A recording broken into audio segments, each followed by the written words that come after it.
you took care of me. I used to do it.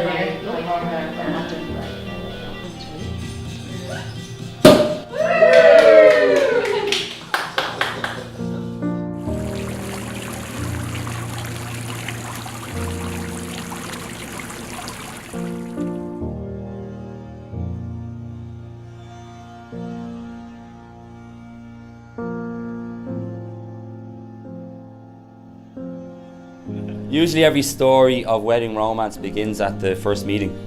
Yet my first meeting with Orla was not really the conventional love at first sight moment.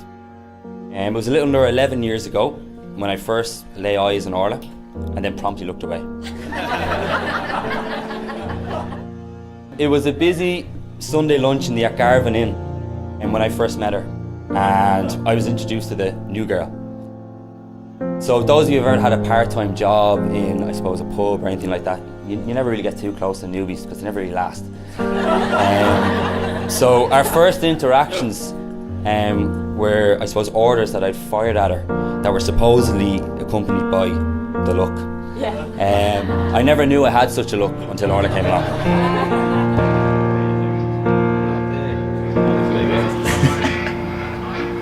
That's the Prince Albert, that's what it's been weird.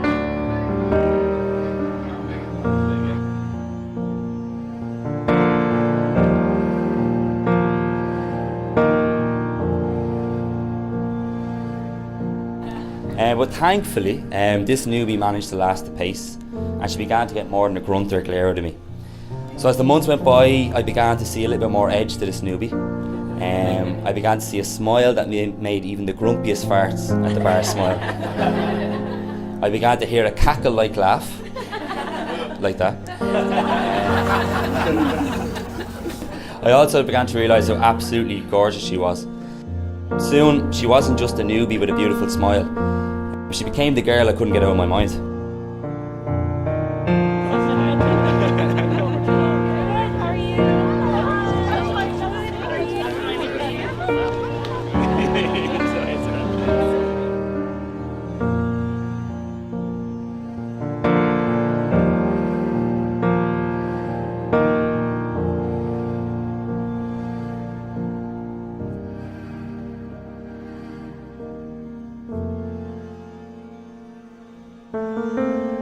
Andrew has brought so much pride to my mum. He has excelled at every goal he's ever put his mind to, whether it's education, music, basketball, karate, his career, the list goes on. He has always given 100% and got the results from such hard work. Andrew, she's so proud of you. As a sister, I wasn't always so convinced. Given that I could tell him to do almost anything when we were kids with a simple line, I dare you. But my thoughts of him definitely changed a bit when he brought home a Newbridge girl. We knew the second she walked in the door there was something very special about her, and that she was the one.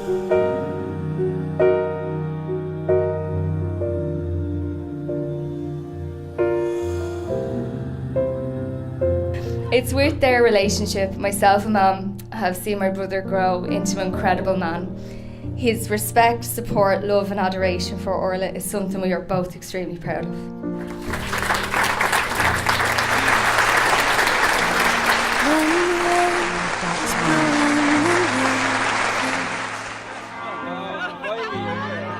And the whole world is on your case. I could offer you a warm embrace to make you feel my love.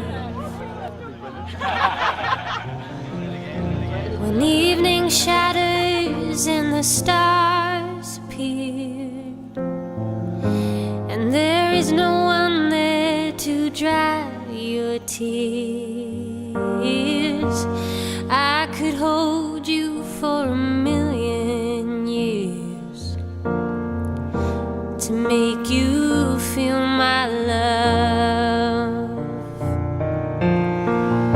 I know you haven't made your mind up yet, oh, but I would never do you wrong.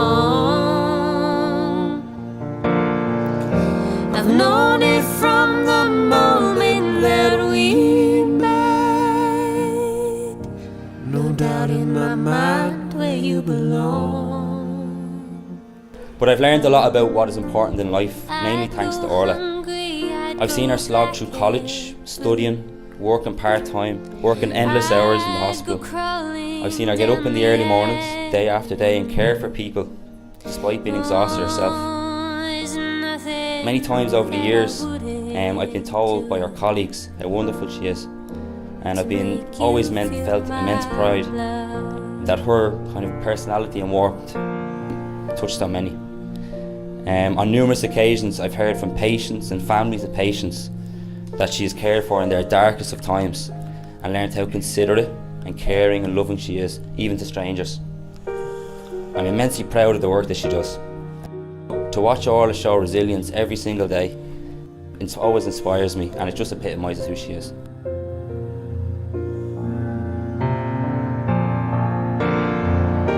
The storms are raging on the rolling sea, and on the highway of regret, the winds of change are blowing wild and free. Oh, you ain't seen nothing like me yet. Orla, today you made me absolutely speechless, but you always make me speechless. As I stand here today as your husband,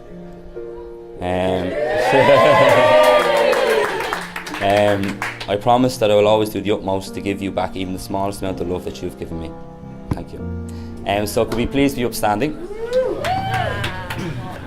To Mrs. Orla Flynn.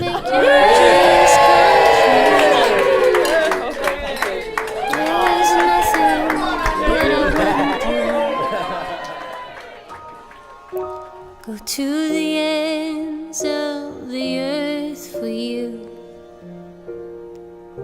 to make you feel my love, to make you feel my